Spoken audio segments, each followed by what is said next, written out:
Ողջույն բոլորին, այսօր Սուրբ Հարության տոնն է և հիմա միասին կպատրաստենք շատ համեղ և փափուկ բուլկի, որի համար գոլկակին նախևառաջ խառնում ենք խմորիչը 1 գդալ շաքարավազ, 1 գդալ ալյուր և թողնում ենք 15-ից 20 րոպե, որ այն հասունանա, որից հետո խառնում ենք մյուս բաղադրիչները և վերջում աստիճանաբար լցնում ենք ալյուրը, ստանում ենք փափուկ ձեռքերին մի փոքր կպչող խմոր, ծածկում ենք և թողնում ենք հանգստանա ամենաթիչը 1.5 ժամ, ես թողել եմ ամբողջ գիշեր, ուղղակի ինձ այդպես է հարմար և խմորս բավականին հասունացել էր, տեսեք թե ինչ փափուկ և ծակտկեն խմոր եմ ստացել, հիմա արդեն մեր խմորը հյունցում ենք սեղանի վրա մի փոքր ալյուրով և ձեթով, այնուհետև բաժանում ենք մասերի և ստանում ենք մեր ուզած բուլկու ձևը, ես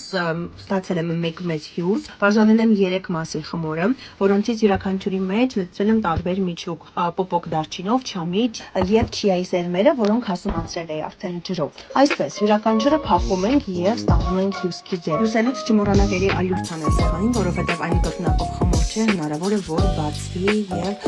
թափվի մեջի միջուկը, այնուհետև տալիս ենք մեր բուլկու վերջնական տեսքը և թողնում ենք որ հանգստանա ևս 1 ժամ, այնուհետև տեղափոխում ենք 180 աստիճան տաքացված ջրով և թողում մոտ 20-ից 25 րոպե, հանելուց վրան քսում ենք մեղրաջուր, Քրիստոս հարյակի մեղրած, օրհնյալ է հարությունը Քրիստոսի, բոլորիս ուրախ զատիկ։